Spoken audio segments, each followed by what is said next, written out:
Olá, meus amores, tudo bem com vocês? Sejam muito bem-vindos a mais uma aula de História. Na aula de hoje, nós vamos falar sobre um período chamado período napoleônico ou era napoleônica, né? Dando seguimento aí ao nosso conteúdo, ainda teoricamente do ano passado, mas que ele é extremamente necessário para que a gente consiga entender os próximos andamentos, aí, né? Os próximos conteúdos que virão após, né? E na medida em que nós formos vendo, por exemplo, qual é o impacto, né, do Napoleão Bonaparte em Portugal, qual a sua influência para a vinda de Dom João VI, de toda a família real portuguesa para o Brasil, para que então fosse possível desenhar, né, um cenário para a nossa independência do Brasil, para o estabelecimento do Império. Mais uma vez eu deixo vocês tranquilos em relação a esse atraso no conteúdo, uma vez que esses conteúdos, né, de primeiro e segundo ano estão caindo com mais recorrência no Enem. E a gente ainda tem bastante tempo, temos ainda os aulões, né, temos ainda o intensivo que a gente consegue colocar tudo isso depois de volta no cronograma de vocês, tá bom? Então peguem o caderno de história, a caneta para fazer o relatório, porque a aula de hoje é sobre o período napoleônico e o Congresso de Viena. Quando acaba a Revolução Francesa, né, nós vimos que a Revolução Francesa acaba em 1799, quando é estabelecido aquele período do Diretório e é escolhido, né, o Napoleão Bonaparte foi escolhido para entrar nesse poder, para tentar abrandar, para tentar resolver todo aquele caos que a França vinha vivendo desde o período lá de 1789, quando aconteceu a tomada da Bastilha, a Assembleia Geral, em que a população, né, o terceiro estado, se revoltou com a sociedade de privilégios, com a sociedade do antigo regime que estava sendo colocada em prática ali na França há muito tempo, na verdade, né? E isso então faz com que, né, quando o Napoleão Bonaparte entra no poder, entra um novo período que nós vamos chamar de período napoleônico ou era napoleônica. Esse período ele vai durar de 1799 até 1815. Geralmente nós dividimos esse momento em duas partes, consulado e império. Mas eu gosto de dizer também que a gente poderia dividir em três partes, porque tem o período do consulado, o período do império e ainda um retorno, né, do governo de 100 dias, né, se chama governo de 100 dias, quando Napoleão Bonaparte volta ao poder e governa por mais 100 dias. Isso tudo vai ficar claro à medida que nós formos vendo aqui, né, os nossos slides, formos acompanhando a nossa apresentação e entendendo como todo esse cenário foi sendo construído, tá? Mas inicialmente, esse momento nós vamos trabalhar com essas duas divisões, né? Com a divisão de dois períodos, consulado e império, mas não esquecendo que a gente ainda teria esse terceiro momento, que é o governo de 100 dias, quando Napoleão Bonaparte retorna ao poder ali na França durante 100 dias, tá?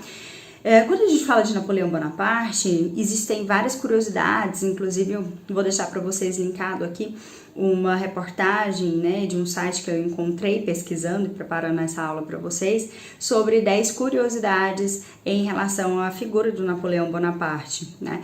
É uma pessoa muito conhecida, um personagem muito conhecido da história.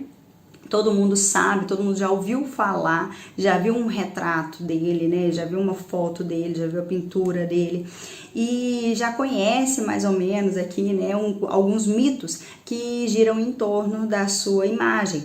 Algumas pessoas falam, né, que na verdade ele é baixinho, gordinho, né, e carrancudo, e não alto e tão imponente, tão robusto como é representado na foto em que ele está montado a cavalo. Vou até colocar essa imagem aqui agora, na apresentação tem ela, mas para vocês conseguirem ver isso, Toda aquela construção da imagem, meninos, que era feito no antigo regime para poder dar aquele tom de poder. Lembra das nossas aulas sobre o antigo regime no ano passado, que a gente falava sobre como era importante a construção da imagem do rei Luís XIV, XV, XVI, para poder transparecer esse poder, essa imponência, né, essa riqueza toda que a nobreza francesa tinha.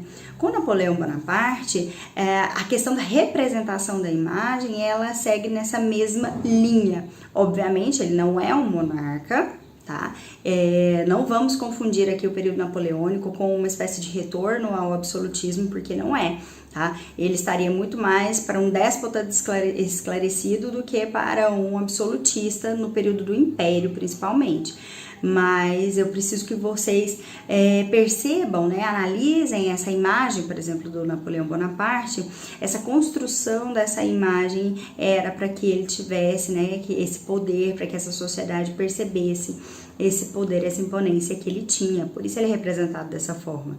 Vários retratos dele, né, várias obras que retratam o Napoleão Bonaparte, colocam ele olhando de cima para baixo, né, isso para simbolizar aí a superioridade que o Napoleão teria perante aí a população francesa. Tá? Vamos aqui acompanhar a nossa apresentação para a gente conseguir entender melhor toda essa construção que o Napoleão foi fazendo, né, ao longo do período do consulado e como ele estabeleceu aquela questão da expansão territorial no período do Império e por que ele sai do governo, né, ele é exilado, fica exilado um período e depois retorna num governo de 100 dias. Acompanhem aqui. Essa é a nossa apresentação e aqui logo de cara eu já peço desculpas e já corrijo com vocês, porque o período napoleônico é de 1799, como eu já disse anteriormente, até 1815, né? Aqui saiu errado, saiu 1779 e é 1799. E o Congresso de Viena. Nós vamos falar hoje sobre estes períodos, né? Aqui é a imagem que inclusive eu coloquei para vocês agora há pouco na tela para vocês compararem, né? Olha como ele era representado aí como uma pessoa magra, né? Imponente, bem mais alto do que na verdade ele era. Mais pra frente nessa nossa apresentação tem alguns outros retratos que mostram ele dessa forma. Os períodos então de consulado e o período do Império. No consulado vai de 1799 até 1804 e o período do Império de 1804 até 1815. Aqui tem um gapzinho que nós vamos ver a questão do exílio dele lá na ilha de Elba, tá? Depois quando ele perde a guerra lá contra a Rússia, outro assunto que todo mundo conhece também quando se trata de Napoleão Bonaparte. Vamos aqui para o período do consulado para a gente entender esse momento. Após o período chamado diretório, na França foi estabelecido que a França seria governada por 3 cônsules, né, por 3 administradores. Só que o Napoleão Bonaparte ficaria responsável pela administração em si. Ele seria responsável por deliberar as normas, os decretos para administrar a França. Os outros 2 cônsules seriam cônsules consultivos, né? Então, se houvesse a necessidade de haver alguma consulta, de pedir opiniões, aí sim seria chamado esses 2 outros cônsules. Então, é nesse momento de consulado que o Napoleão Bonaparte vai preparar e vai construir esse seu terreno para que seja possível lá na frente ele estabelecer o chamado período do Império, né? E realizar os grandes feitos que ele fez, né, de expansão territorial, de bloqueio continental, né, tentar enfrentar a Inglaterra, mas é aqui nesse período do consulado que a gente precisa compreender essas ações do Napoleão Bonaparte como consolidadoras de quem ele era e de seu poder. Por exemplo, ele vai ser um precursor aí, né, na criação, no estímulo ao museu, por exemplo. né? Tem uma historinha muito interessante. O Museu do Louvre não é um projeto que partiu do Napoleão Bonaparte, mas ele contribui com esse museu à medida em que, nesse período do consulado e também do Império, ele começa a saquear outras nações e pegar aí obras de arte, pegar monumentos, né, pegar relíquias e levar para a França, para que a população tivesse acesso a tudo isso. Alguns historiadores analisam que ele faz isso como forma de deixar ainda a população mais revoltada, para eles visualizarem, né, para a população conseguir visualizar como de fato aquela nobreza vivia num luxo extremo durante todo o período do Antigo Regime, e que eles se revoltaram ali no período da Revolução Francesa. Então o Louvre, né, o Museu do Louvre, vai ganhando aí mais adereços, vai ganhando mais relíquias, vai ganhando mais monumentos, e agora ele vai ser aberto ao público para que esse público possa visualizar tudo isso. O Napoleão Bonaparte ele vai investir também numa industrialização na França, né? Então ele olha para a Inglaterra, que já era uma nação industrializada, que já estava passando, né, por aquele processo de industrialização, era uma nação forte no quesito da marinha, por exemplo, no quesito indústria, e ele vai tentar então industrializar a França e, de certa forma, competir e até mesmo destruir esse poder todo que a Inglaterra tinha, tá bom?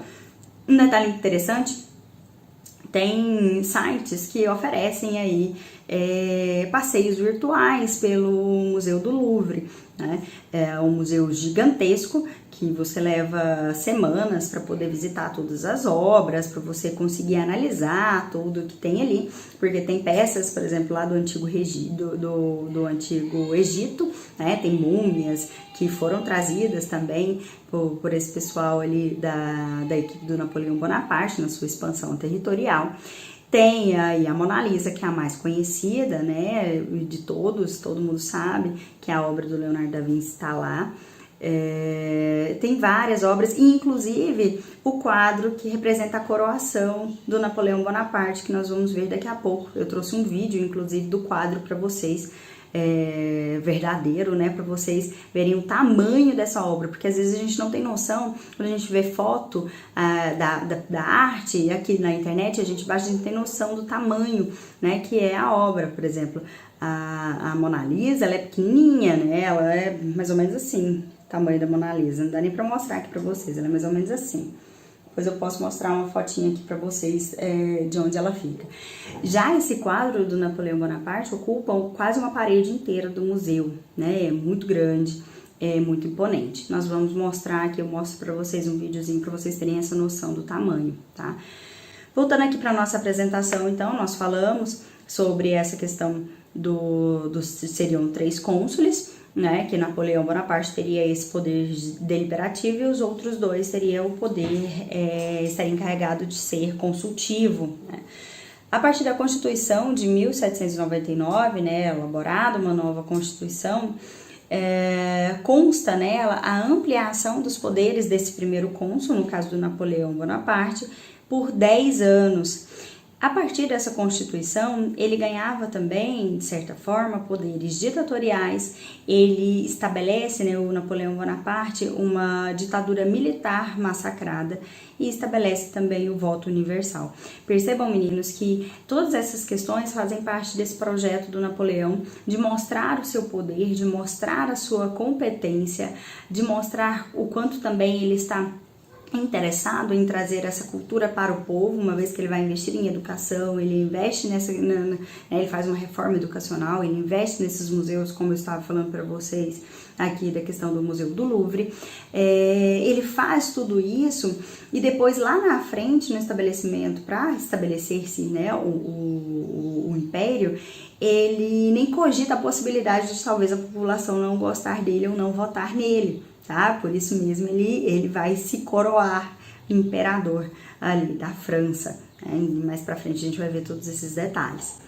Seguindo aqui a nossa apresentação, Napoleão Bonaparte vai estabelecer uma série de medidas que vão favorecer a burguesia, como, por exemplo, a centralização e a reorganização da administração. Ele consegue controlar a crise financeira que vinha sendo um caos desde o estabelecimento, né, da Revolução Francesa, na verdade bem antes, com a crise financeira do antigo regime. Ele vai incentivar a indústria com taxas alfandegárias e ao comércio, ou seja, ele vai oferecer pequenas taxas, né, baixas taxas, para poder incentivar a industrialização da França e incentivar o comércio. Tudo isso traz benefícios para a burguesia e deixa a galera, né, os burgueses felizes, tá? Ele vai criar o Banco da França, cria uma nova moeda, a moeda vai se chamar franco nesse período. Ele cria uma melhor forma de arrecadação de impostos, ele restabelece as relações com a igreja, com o Papa Pio VIII.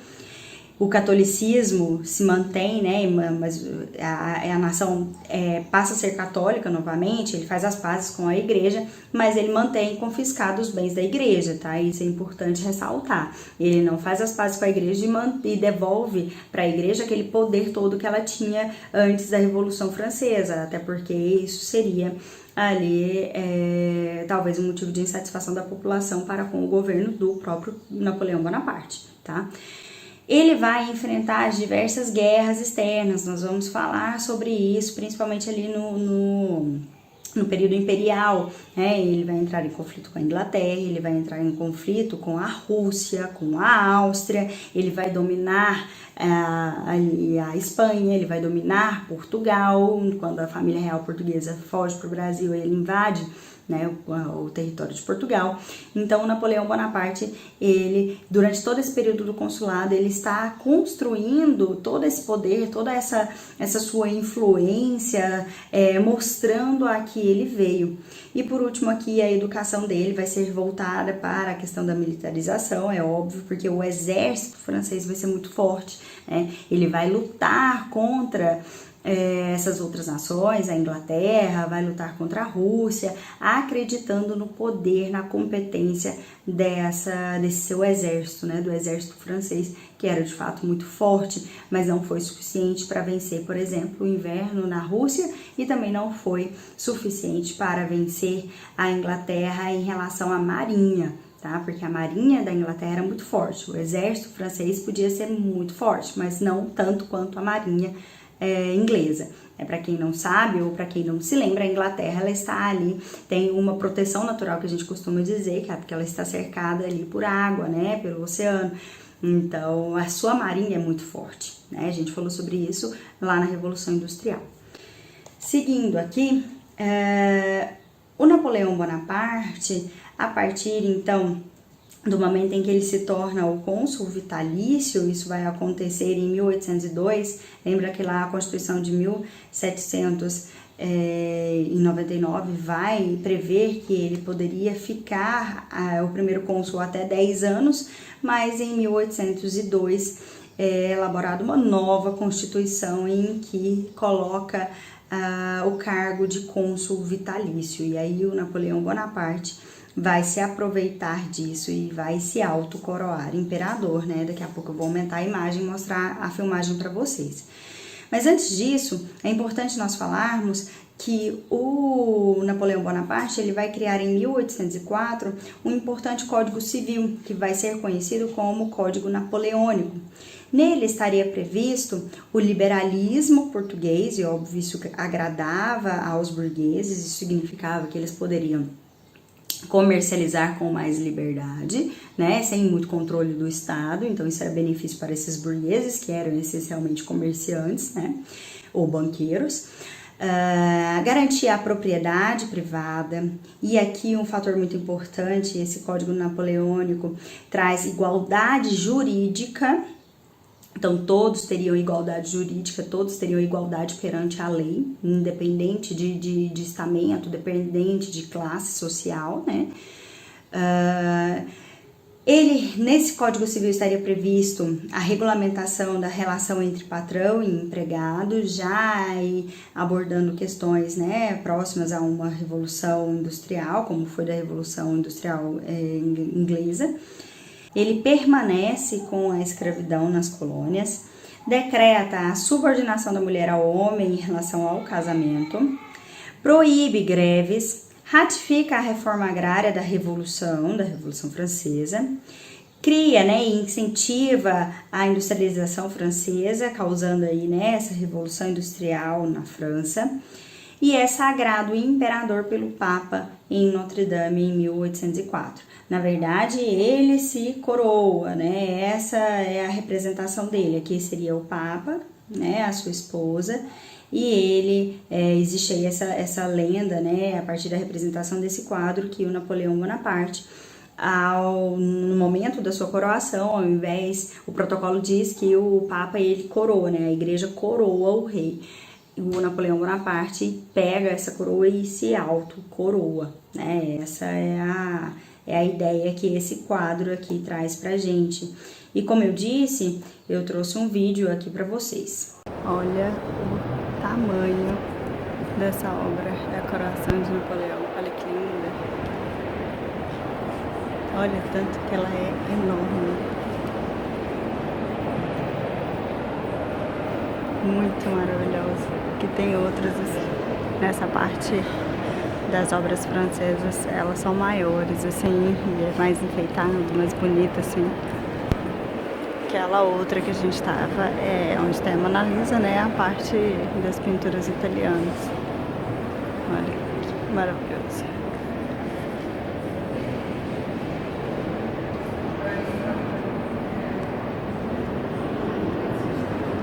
Dá pra gente perceber a grandiosidade da obra, né? O quadro é realmente muito grande. E a partir deste evento, ele se torna o imperador. A partir desse momento em que ele se autoproclama, né? Em que ele se autocoroa imperador da França e inaugura um novo momento desse período napoleônico. Olha só, aqui indo para o Império, algumas características gerais, né, alguns detalhes mais importantes, como por exemplo da expansão territorial desse período napoleônico, a gente vai ver na próxima aula, tá? Características gerais. Cria-se então uma nova nobreza. Nesse momento há uma valorização do exército, como eu disse para vocês, isso faz parte dessa estratégia expansionista dele, que vai vir aqui com bastante força nesse período imperial. Ele decreta o fim da liberdade individual, é um momento de censura, ou seja, ele vai governar de forma autoritária, né? Por isso que eu digo que apesar de ele ter essas reformas embasadas no iluminismo ainda, ele vai se tornar um déspota, ou seja, um autoritário. Por isso que eu digo que ele está mais para um déspota esclarecido do que para um absolutista, tá? Ele se torna um déspota esclarecido, ou seja, ele é autoritário, mas ele deixa ter essa influência e realiza essas reformas de cunho iluminista na sociedade francesa. Ele prende várias pessoas nesse período e incentiva tanto a agricultura quanto a indústria na França. Como eu disse e repito mais uma vez, isso tudo faz parte desse projeto maior do Napoleão Bonaparte de expansão territorial que nós vamos ver aí na próxima aula, tá bom? Na aula de hoje, então, a gente para por aqui. Eu quero que vocês pesquisem na internet imagens do Napoleão Bonaparte e que vocês analisem essas representações do Napoleão Bonaparte nessas obras, para vocês entenderem aí a importância dessas obras, né, de como ele era pintado, como ele era representado para a população, tá? Quero que vocês assistam, né, leiam, na verdade, o link que eu deixei aqui embaixo na descrição sobre as curiosidades da vida do Napoleão Bonaparte nesses últimos 5 minutinhos de aula, tá bom? Aguardo vocês para a gente ver na próxima aula a questão da expansão territorial, bloqueio continental e ver como que ele influenciou na vinda da família real portuguesa para o Brasil, tá bom? Qualquer dúvida, estou disponível lá no WhatsApp. Grande beijo e até a próxima. Tchau, tchau.